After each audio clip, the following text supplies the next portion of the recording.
السلام عليكم ورحمة الله وبركاته. اللهم صل وسلم على محمد. وبسم الله نبدأ بالفقرة الثالثة الوحدة 4 جرامر القاعدة. القاعدة هذه تتكون عن 3 نقاط. عندنا questions with how often أو how often، مرات ينطقون often مرات often. يعني إيش معنات how often؟ يعني how many times، يعني كم مرة. do you مثلا how often do you work out، يعني كم تتمرن. ركزوا لي هنا على كلمة how، يعني مثلا يجيك بالاختبار مثلا كذا السؤال ويلا هل هو how often ولا who often ولا where often. احفظوها how often. الجواب كيف يكون؟ I work، هو الحين يبغى عدد المرات frequency expressions، يعني عبارات التكرار. مثلا once a week يصير I work out، طبعا لأن الضمير I فالفعل شوفوا جانا كذا بدون اس. لو السؤال على شي ولا هي ولا it ولا يعني اسم بنت ولا اسم ولد بيجي الفعل فيه اس. هنا I work out every day، كل يوم، ولا once a week ولا مرة بالأسبوع، ولا twice a week يعني مرتين، 3 times a week يعني 3 مرات. هنا عشان الضمير you صار هنا do، والجواب صار I work out. How often does she cook؟ ليش كتبنا does؟ شوف عشان الضمير she. عرفتوا هذه الحركة؟ نفس present simple اللي قبل المضارع البسيط مع does ومع do. الجواب she cooks every day. من وين جانا الاس؟ لأن السؤال فيه does فالفعل في الجواب ياخذ اس، يعني اس does تنزل في الفعل، وغير كذا الفعل بعد she ياخذ اس. هذه ماخذين القاعدة هذه من قبل، اللي شي واللي هي أو اسم بنت أو اسم ولد.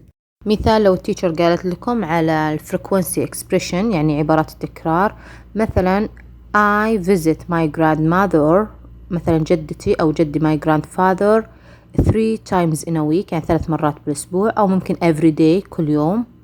I go park، أنا أذهب للمنتزه once a week يعني مرة في الأسبوع، وهكذا.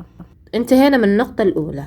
How often do you work؟ هنا مطلوب عدد التكرار I work out. طيب هنا لأنه do you صار I work.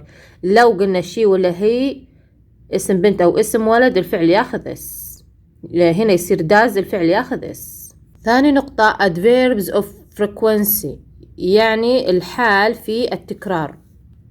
زي هنا عندنا always يعني دائما، often يعني غالبا، never يعني أبدا، هذا 0% يعني هذا أبدا ما تسويها، نقول 0% يعني أبدا. usually يعني عادة، و sometimes مرات، seldom نادرا. بالنسبة لو بقسمها بقول هذه 100%، يعني هذه دائما تسوونها. بعدين يجي أقل منها usually 80%، يعني مثلا تسوون هذا الشيء نقول 5 مرات بالأسبوع أو 6 مرات بالأسبوع. بعدها يجي often أقل منها نقول 70%، يعني هذا مثلا تسوون هذا الشيء 6 مرات بالأسبوع ل 5 مرات بالأسبوع، هذا مثلا نقول 3 مرات بالأسبوع. sometimes مثلا 50%، مثلا تسوونه مثلا يومين يوم لا، زي كذا sometimes مرات. seldom نادرا، مثلا نقول 10%، يمكن كل أسبوعين مثلا تقومون بهذا العمل. ونيفر طبعا أبدا ما تسوون هذا الشيء. نجي طريقة السؤال adverbs frequency. What does she usually do on Thursday؟ ماذا تفعل عادة في يوم Thursdays؟ عادة في أيام الخميس. She usually goes shopping، هي عادة تذهب إلى التسوق. نلاحظ ضمير she الفعل صار مساعد does، والجواب شوفوا صار أخذ اس، يصير goes. What do you sometimes do at night؟ ماذا تفعل أحيانا at night بالليل. I sometimes go out، أنا دائما أذهب بالخارج. شوفوا هنا لأن الضمير you صار الفعل مساعد do، وصار الفعل كيف I go out بدون اس. شو تلاحظون في adverbs frequency؟ يعني لما نضيفها بالسؤال ولا بالفعل ما تغير شيء. تخيل لو أنا شليت اليوجولي what does she do on Thursday، وش تسوي في أيام الخميس؟ she goes shopping. يعني تحسون المعنى ما تغير، بس إنها إيش أضافت لنا حالة التكرار لهذا الفعل اللي قم به. زي هنا what do you do at night، يعني ماذا تسوي بالليل؟ لو حذفتنا هذه I go out، أنا أذهب بالخارج. يعني إضافتها هنا بالسؤال أو في الجواب ما تغير بالفعل. أنا قصدي إن بإضافتها ما نقول مثلا نضيف ing ولا نضيف نحذف الاس ولا إنها تغير تمشي مع الداز ما تمشي مع الدو، لا عادي زي ما هو السؤال ولا الجواب بالسمبل بريزنت، بس اللهم إحنا نضيف هذه اللي نزيد معنى التكرار. adverb of frequency لهذه الكلمات usually come after the verb، تيجي بعد الفعل verb be or before other verbs أو قبل الأفعال. نشوف هنا بالسؤال فعل وينه؟ هنا do، هذا لا يعتبر فعل مساعد، هنا do فهي جات قبله. هنا هذا الفعل goes هي تيجي قبله، هنا do هي تيجي قبله، هنا go تيجي قبله. عرفنا موقعها وين في السؤال والجواب، before verbs يعني قبل الأفعال. يقصدون هنا بعد verb be اللي هو هنا يقصدون is و are و am، بس إنهم هنا ما استعملوها في هذه الحالة. however عموما you can say sometimes، ممكن احنا نقول sometimes I go out or I sometimes go out. يقصدون هنا sometimes انك تخليها في اول الجملة، يعني I مثلا sometimes بعدين تقول الجملة، او انك تضعها قبل الفعل. اكتبها لكم كنقاط يكون اوضح لكم. يقول لك اول حالة انه يكون before verbs يعني قبل الفعل.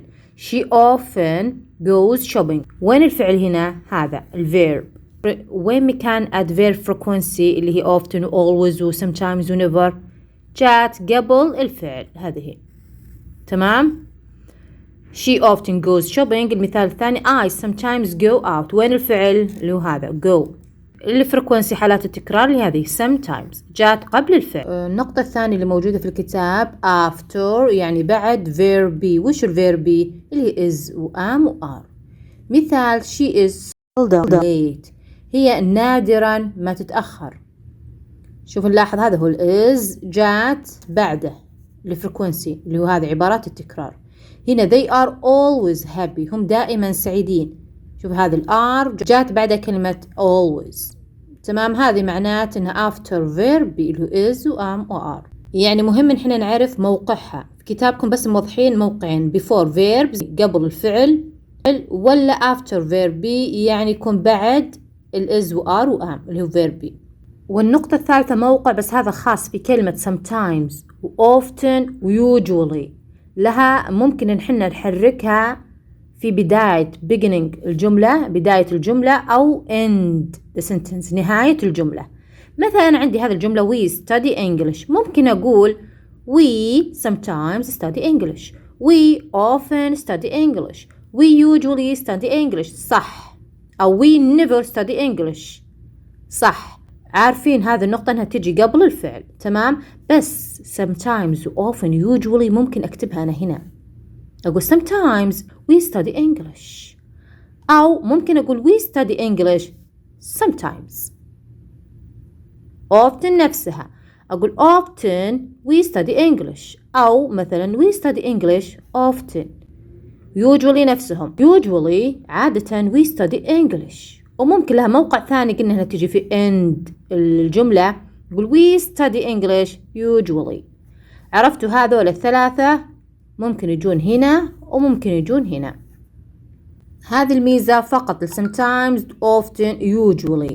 هذه الميزة ما تمشي مع always و never seldom، لا. مثلا أمثلة على adverbs of frequency اللي هي always و often و never. مثلا I never get up early on weekend، لا أستيقظ باكرا في نهاية الأسبوع. أو مثلا I always visit my grandmother، أنا دائما أزور جدتي. I seldom cook، يعني نادرا ما أطبخ. النقطة الثالثة في هذه القاعدة know how to، الكي هذا ما ينطق. know how to يعني معناها أنا أعرف أن. I can يعني أستطيع. مثال I know how to ski، أنا أعرف أتزلج، معناها I can ski.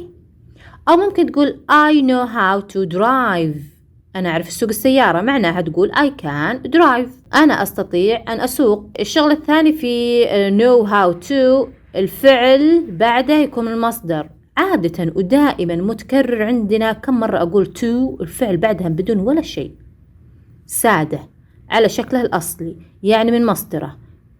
to دائما الفعل بعدها بدون ولا شيء. مثلا في الاختبار يجيك I know how to cooking ولا cook ولا cooks مثلا.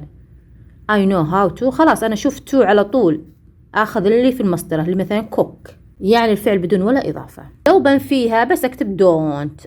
I don't know how to ski يعني لا أعرف التزلج. يعني I can't ski يعني لا أستطيع التزلج.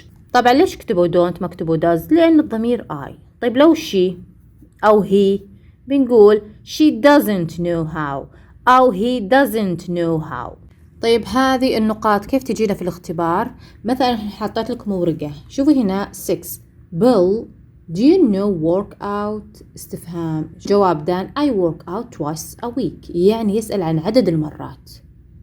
هل هو who often ولا how often ولا when often ولا often؟ قلت لكم أنا أحفظوا كيف طريقتها اللي هي how often، الإجابة اللي هي B. السؤال اللي بعده 7 Carl how often do you play online video games؟ هنا يسأل كم عدد المرات. الجواب جو قال every day كل يوم ولا times a week. times a week يعني وقت أسبوع، تحسونها ناقصة. after school بعد المدرسة لا ما يناسب السؤال. Saturday بس كذا يوم سبت لا ما يناسب. فيكون عندنا الجواب الصحيح اللي هو A every day يعني كل يوم. السؤال 8 أسماء. نشوف أول شيء الجواب. فاطمة ايش قالت لها؟ yes I do يعني السؤال كان موجه إلى فاطمة لأنها قالت yes I do نعم أنا أفعل. طيب وش السؤال المناسب لهذا الجواب؟ you know to cook. شوف تحسون في شيء ناقص. you know to cook ولا you do know how to cook أو do you know how cook أو do you know how to cook. وين السؤال اللي مرتب وكامل اللي هو D do you know how to. شوفوا في بعضهم مش كاتبين to، فالجواب الكامل اللي كل أركانه موجودة اللي هو D. 9 سؤال 9 أميرة فراغ cooks dinner تطبخ العشاء. she doesn't know how to cook yet هي ما تعرف الطبخ إلى الآن. شو كاتبين لكم she doesn't يعني هي ما تعرف، يعني نقول always دائما تطبخ ولا often غالبا ولا never أبدا ولا usually عادة. هذا يعتمد على فهمك أنت إنك فهمت العبارات والسؤال. فنقول أميرة never cooks يعني أميرة أبدا ما تطبخ العشاء لأنها لا تعرف الطبخ. السؤال بعد 11 جيم does Paul know how to ski يعني هل بول يعرف إنه ski؟ الجواب ديفيد رد عليه قال no he السؤال فيه does يعني الجواب نختار الشيء المناسب. knows how to ski ولا no he not know how ski ولا not knows how to ski.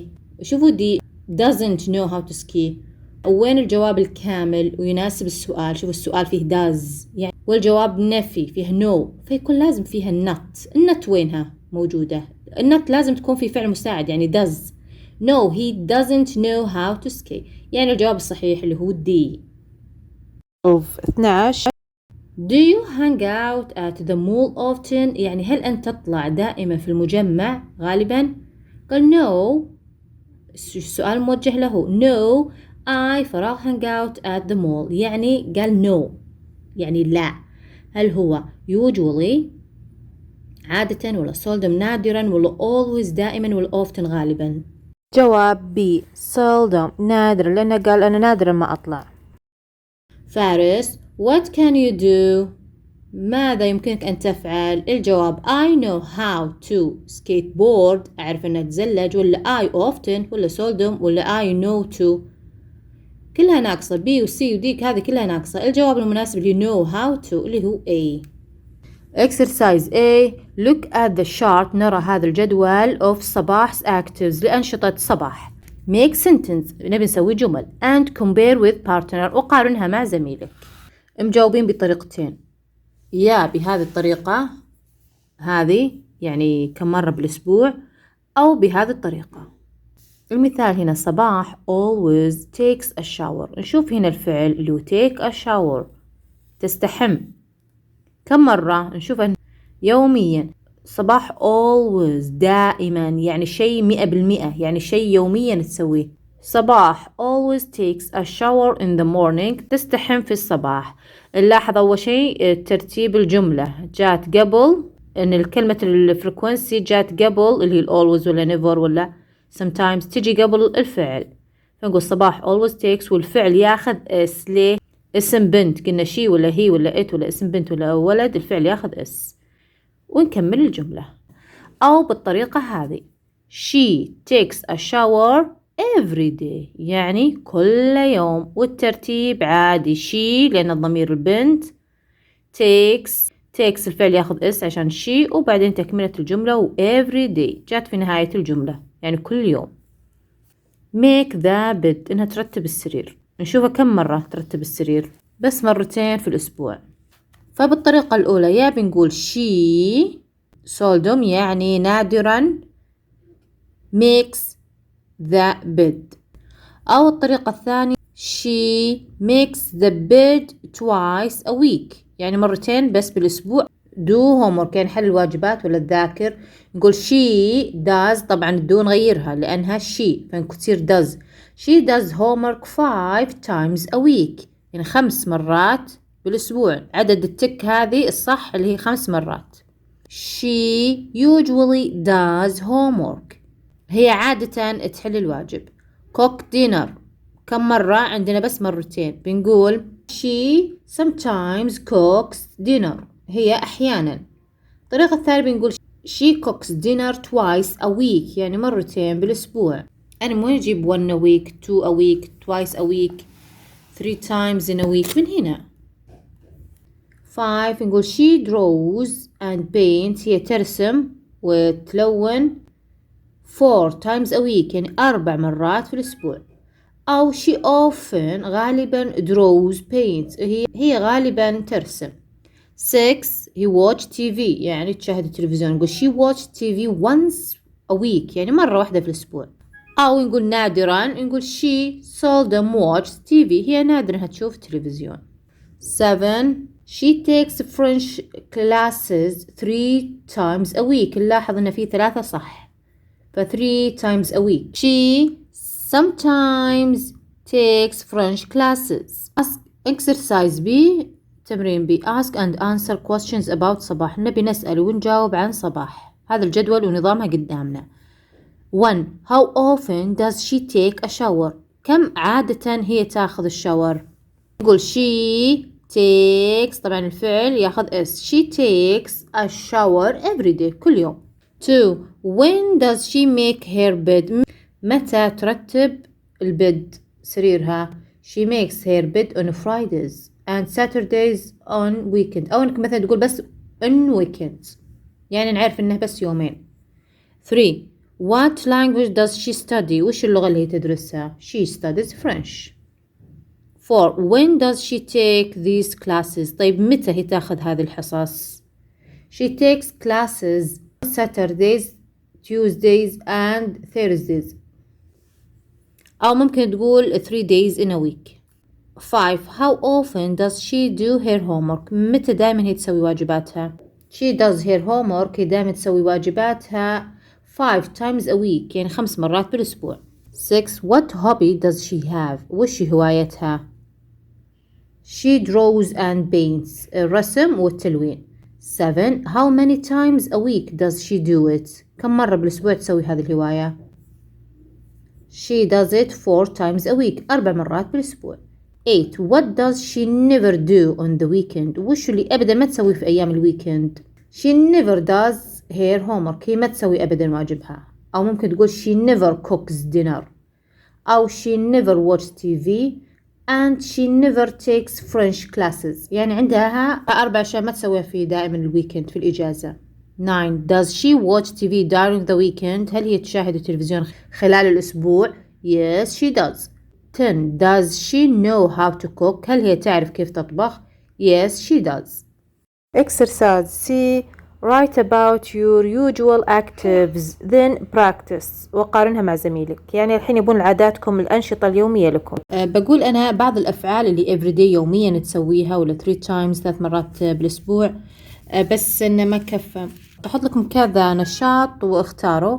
everyday يعني كل يوم read قرآن، pray إنك تصلي تقرأ قرآن، study تدرس، drink milk مثلا. وبعدها هذه الخانة 3 times a week يعني 3 مرات بالأسبوع، مثلا draw and paint إنك ترسم وتلون، visit my grandparents يعني أزور جداني أو grandfather ولا grandmother. هنا twice a week يعني مرتين بالأسبوع، مثلا عندك نشاطنا cook ولا go to park، هذه P-A-R-K، ولا go to park تذهب للمنتزه تتنزه مرتين بالأسبوع، ولا read story تقرأ قصة، ولا play games تلعب الألعاب.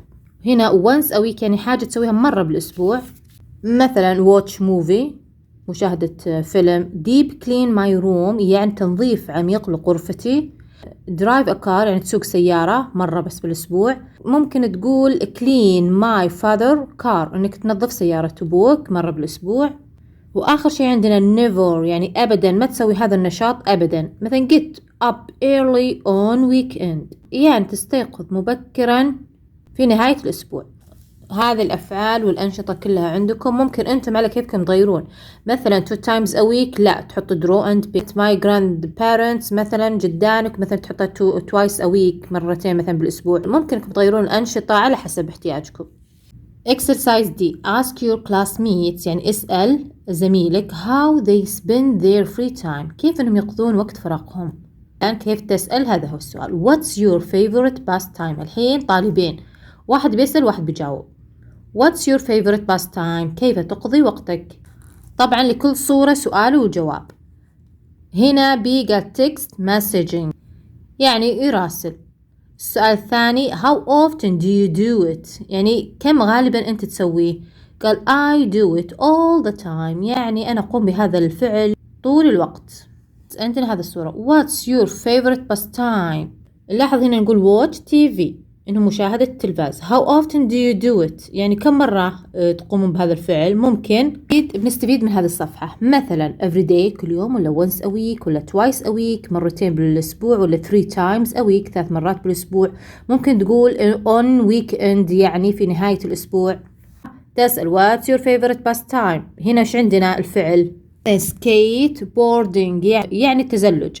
طيب how often do you do it يعني كم غالبا أنت تسوي هذا الفعل؟ مثلا نقول twice a week مرتين بالأسبوع، مثلا 3 times in a week وزي كذا، نفس الصفحة اللي قبل قلت لكم. هنا عندنا نشوف الصورة نطالع وهي زميلة، مثلا نقول hang out how often do you do it بس مجرد تخمين، مثلا نقول once a week يعني مرة بالأسبوع. الصورة هذه what's your favorite pastime؟ الجواب هنا go restaurant مثلا الذهاب إلى المطعم، eat pizza أو مثلا بتقول eat pizza أكل البيتزا. how often do you do it كم مرة تسويه؟ مثلا 3 times in a week ولا 1 a week ولا on weekend، أنت تختارون الوقت قلت تخمين يعني كل الإجابات اللي بتقولونها ترى صح.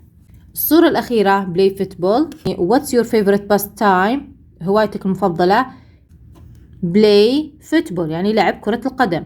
how often do you do it يعني كم مرة؟ مثلا 3 times in a week مثلا 3 مرات بالأسبوع.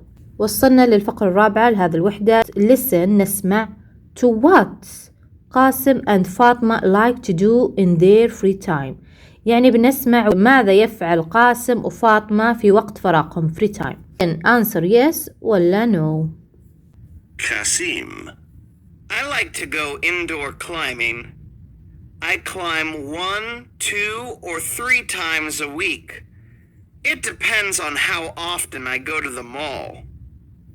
There is a 12-meter wall there, and I can climb it very fast. Everyone watches me, and I feel great. I guess I like the attention.